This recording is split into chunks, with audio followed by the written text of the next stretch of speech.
friends, my name is Ariel Katambela and welcome back to my YouTube channel. If you're new here, don't forget to hit the subscribe button and I would love to see you here more often.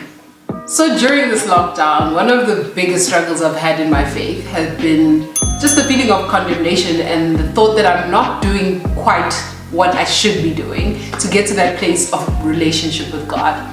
It's almost like I'm looking to arrive somewhere. But what the Lord is teaching me, that this journey of spiritual growth and maturity and relationship with Him is not necessarily a destination, it is a journey. The goal is to continue to pursue Him, is to grow daily in relationship with Him. And the aim is to truly realize how much God loves us and to grow in our love for Him too. So what I've found is that condemnation is the worst motivation you can have. We as people are drawn to places where we feel we find belonging. If this is true for our relationship with other people, then surely it should be true with our relationship with God.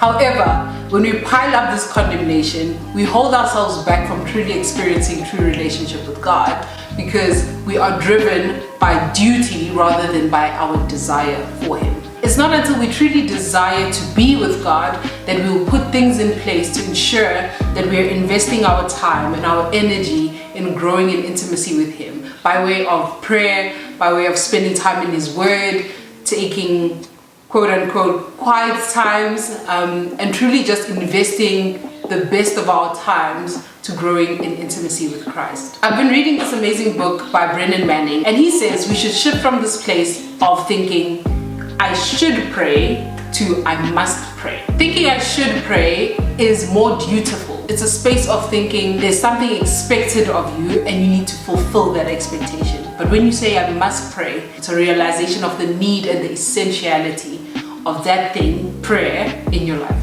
That's why a good first step to building intimacy with Christ, especially during this time where you have a lot of time, is really setting the foundation again. And you can only do that when you throw away the pressure of what you believe is expected of you. Go into those spaces with Christ and just be vulnerable.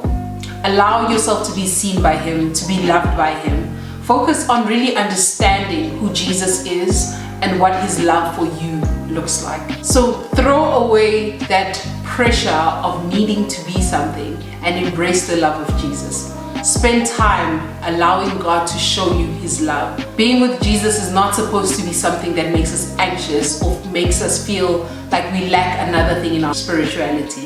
We are supposed to find peace, rest, and fullness in the presence of Jesus. And there are definitely other important things like mission and purpose and direction and intercession, and all these things are great, but they're byproducts of true intimacy with Jesus. So in you sitting and really learning to be loved by God, you're cultivating the foundation of truly doing those things from a place of truth. I've personally been meditating on John 17 verse 24. It says this: I have made you known to them and will continue to make you known in order that the love you have for me may be in them and I myself may be in them. And that's a prayer that Jesus prayed when He was still here on earth. And He was talking to the Father about how we have now come to a place of being loved by God the way that God loves Jesus. How beautiful is that image? Being loved by God the way He loves Jesus. If we grasp that, our time in the presence of God will be the same posture that Jesus had when He approached the Father,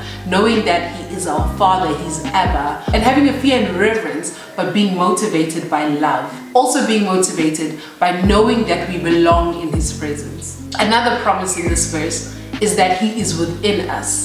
This helps us get rid of the pressure of trying to reach for God, trying to find Him in those spaces and chasing after something meaningful and not feeling like you can quite reach it. The reality is that we don't have to seek God and invite Him into those spaces. The Lord is already there. We have the Spirit of God within us. So quiet times and moments of prayer are not meant for us to chase after God. Rather, it's for us to just abide and wait on Him. The pressure is off.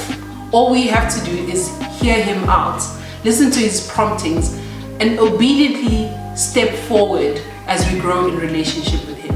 Whatever instruction He gives you in that moment, whatever revelation He gives you in that moment, all you have to do is take that step towards that. What you need to know is that the most important thing you can do for your faith is truly knowing what God's thoughts are towards you and not feeling condemned about where you're at right now, but allowing that to be the starting point of whatever you do in growing in relationship with Him. I hope that was helpful. Let me know in the comment section, what are some of the struggles you have in building relationship with Jesus and truly setting aside that time to be with Him.